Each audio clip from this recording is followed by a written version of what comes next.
The storm tore across Valeth Prime like a living thing, electric fire licking through the clouds and striking the ground in jagged, screaming arcs.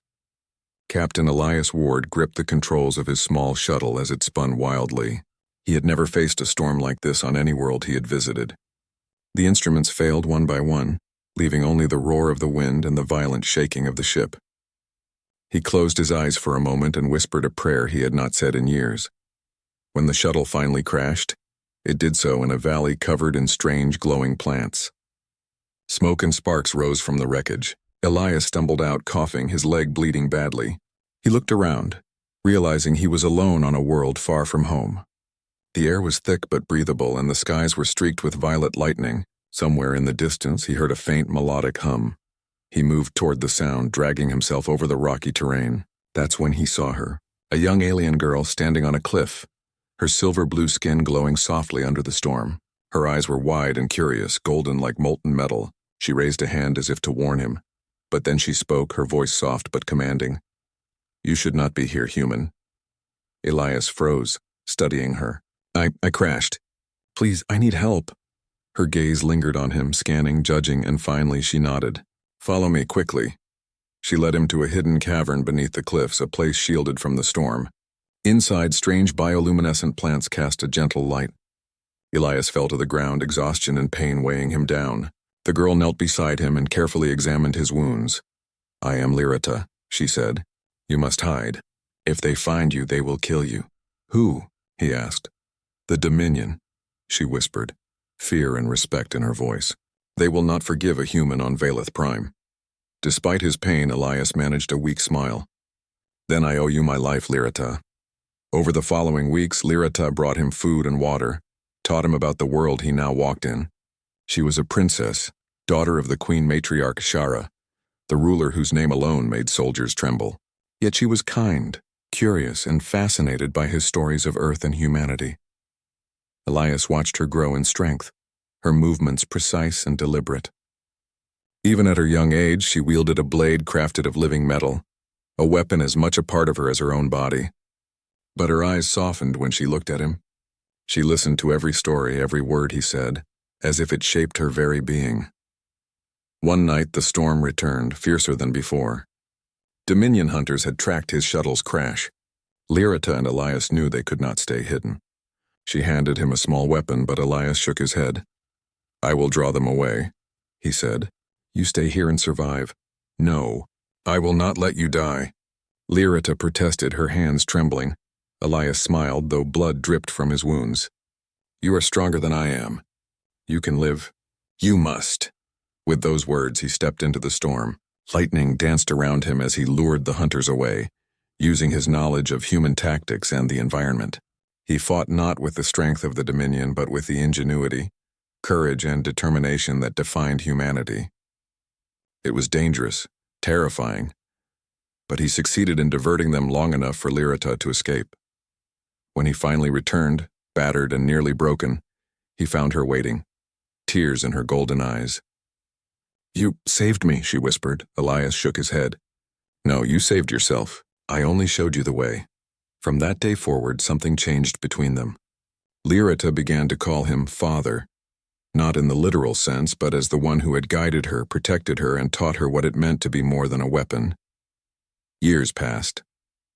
Elias grew stronger, healed from his wounds, and built a small life with Lyrita hidden from the Dominion. The human taught her strategy, compassion, and the power of hope. She listened, learned, and transformed, becoming a warrior with a heart. Then came the war. The alliance of humanity had grown, their fleets rivaling the Dominion's might. Elias, now a decorated commander, led a mission to negotiate peace on Valeth Prime. He did not expect to find Lyrita standing before him, grown tall and strong, radiating authority and power. She had become everything he had ever hoped for her to be. And then he saw her, Queen Shara, the matriarch whose name commanded fear across galaxies. Her eyes narrowed as she studied her daughter. And then Elias. She noticed the way Lyrita looked at him, reverence, love, and something even she could not understand. "Why does my daughter call you father, human?" the queen demanded, her voice sharp and cold. Elias met her gaze, calm and unafraid. Because no one else taught her what it meant to be more than a weapon. The court fell silent. The air seemed to still. For the first time, Queen Jara felt uncertainty. The daughter she had raised as a perfect heir had chosen another teacher, a human. Lyrita stepped forward, standing tall beside Elias. He is my guide, my protector, and my mentor. I honor him as my father because he gave me choice, courage, and hope. The queen's golden eyes glimmered with fury and confusion. Yet beneath it there was a flicker of curiosity, a trace of something she had never felt before, respect for the human who had shaped her daughter's mind and heart. Elias remained calm, steady, embodying everything humans represented: determination, compassion, and the courage to stand against impossible odds. In that moment, he realized that the battle he had fought to survive the storm had led to this: a confrontation not of weapons, but of ideals.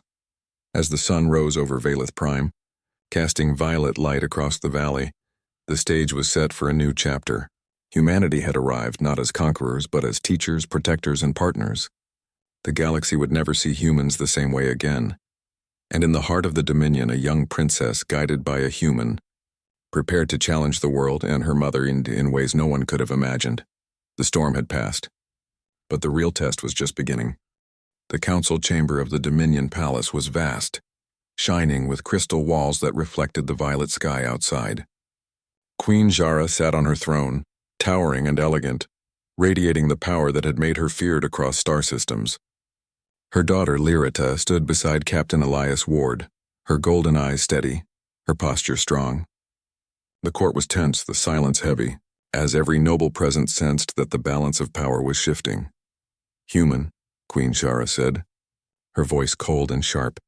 "You have taught my daughter words and ideas that no Keisha should know. Why have you changed her mind?" Elias stepped forward, his armor slightly scratched from previous battles, his eyes calm. "I taught her courage, honor, and compassion. She saw that the galaxy is not ruled by fear alone, and she chose to think for herself. That is not weakness, that is strength." The queen's gaze hardened. "Strength is obedience. Strength is power. You speak of foolish ideals that will bring ruin." Lyrita took a step forward, her voice strong. "Mother, power without understanding is meaningless. Humans are not weak. They survive because they do not give up. They fight, they hope, and they protect one another. That is the strength you fear because it cannot be destroyed by force alone." A murmur ran through the chamber. Some of the nobles whispered nervously. Others looked angry, but none dared speak louder than the queen. Jara's golden eyes flickered as she studied the human standing before her. She could sense it, a force she had never encountered, a quiet confidence that refused to bow or break. "You dare challenge me with words?" the queen said, rising from her throne. Her massive frame towered over the room. "Do you not see the armies we command? The worlds we have crushed?" Elias met her gaze steadily. "I do see them. And yet here you are listening to a human because your daughter trusts him. That is the true power. The ability to inspire loyalty without fear, to show others that they can choose their path." Lyrita moved closer to her father, her hand brushing his arm. "Mother, the war is not just about conquest. It is about survival, about understanding what it means to live with honor. I will not be a weapon of fear. I will be a leader who guides with strength and wisdom, as Elias has shown me." The queen's eyes narrowed. "You would betray your own bloodline?" "I would honor it differently," Lyrita replied. "I honor it by learning, by protecting, and by leading with heart, not terror." For the first time in centuries, Queen Jara felt doubt.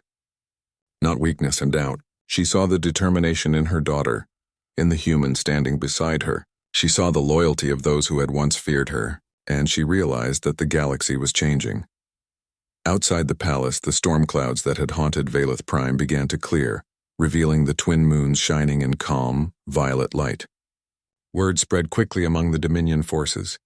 The princess stood with a human, not against him. Some soldiers were confused, others furious, but many felt a flicker of hope, a reminder that there could be a different way to lead. Elias and Lyrita left the chamber together, walking along the palace terraces. The wind from the mountains ruffled their hair.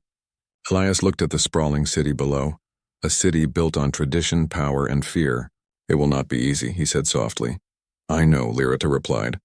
But with you, I learned that even impossible things can be done. Humanity survives because it never stops trying. That is why I call you Father, not because you gave me life, but because you showed me how to live." They were interrupted by a messenger, a young Kushan noble running to deliver urgent news. "Princess, the fleets are mobilizing. Other worlds in the Dominion are preparing for war against humans. They refuse to accept peace." Lyrita's eyes narrowed. "Then we must act. We cannot let hatred guide the future." She turned to Elias. "Will you fight with me?" Elias smiled. "Always." The next days were filled with preparation. Lyrita addressed her people, speaking not as a princess but as a leader who understood the strength of both human and Kisha hearts. Her words were simple but powerful, filled with the lessons Elias had taught her: courage, loyalty, hope, and the belief that every individual could make a difference. Some nobles resisted, but many were inspired. The soldiers who had once feared the human captain now trained beside him, learning new tactics, ways to survive that did not rely solely on overwhelming power. The human ways of strategy, resourcefulness, and adaptability began to reshape the Dominion forces. Then came the first clash. A fleet of Kisha warships had already crossed the borders to attack human colonies. Lyrita, leading a combined fleet of humans and Dominion soldiers loyal to her, met them in space. The battle was fierce. Lasers cut through darkness, engines roared, and explosions lit the void. But humanity's ingenuity turned the tide. Elias and Lyrita used unorthodox tactics, maneuvers that the Dominion had never seen, traps that relied on cunning instead of brute force. Ships moved like living creatures, formations changing with precision. The Dominion forces were caught off guard, and many surrendered rather than die needlessly. In the heart of the battle, Lyrita faced her mother's flagship. Queen Shara herself commanded the fleet, her presence terrifying even from a distance. Lyrita's voice came through the comm system, calm but commanding. "Mother, stop this. Look at what we are doing. We can lead with wisdom, not fear. Join me. Together we can protect all our people without needless bloodshed." The Queen's ship paused. For a moment, the golden eyes of mother and daughter met across the void. Elias watched Lyrita, pride swelling in his chest. She was everything he had hoped she could become: brave, wise, and compassionate. Finally, Queen Jara lowered her weapons. The remaining Dominion ships halted. The war had ended not with destruction but with understanding. Lyrita had won, not by killing, but by showing that true strength was in unity, courage, and the willingness to choose peace over fear. When they returned to Valeth Prime, the people greeted them with awe. The young princess had changed the course of history, and beside her stood a human, the one she called Father, whose courage had inspired a galaxy. Queen Shara approached them, silent for a long moment. Then she spoke, her voice softer than it had ever been. "You have taught me something today. Perhaps there is strength in your way, human. Perhaps there is strength in hope." Elias bowed slightly. "The strength is in everyone, Your Majesty. Even you, if you choose it." The Queen's gaze softened as she looked at her daughter. Lyrita stepped forward and embraced her mother, showing that loyalty, compassion, and love could exist alongside power. The people cheered, the stars seemed brighter, and for the first time in centuries the Dominion felt alive with possibility rather than fear. Elias stood beside them, looking at the horizon of Valeth Prime, feeling the wind on his face. Humanity had survived not by dominating but by inspiring. They had faced the unknown, the impossible, and the terrifying, and they had not faltered. Lyrita turned to him, her golden eyes full of gratitude. "Father," she said softly, "thank you for teaching me how to be human, how to be brave, how to be strong." Elias smiled. "And thank you for teaching me that even in the darkest places hope can shine through. That is why we survive. That is why we are human." The twin moons of Valeth Prime rose high in the sky, casting violet light over the city. A new era had begun, one where humans and Kisha could stand together, learn from one another, and face the universe not with fear, but with courage, honor, and hope. And somewhere in the stars, far beyond Valeth Prime, other worlds watched. Humanity had arrived not as conquerors, but as teachers, protectors, and partners. The galaxy would never forget the human who stood beside a princess and changed the course of history forever. The storm had ended. The future was bright, and in the heart of the Dominion the lessons of humanity had taken root.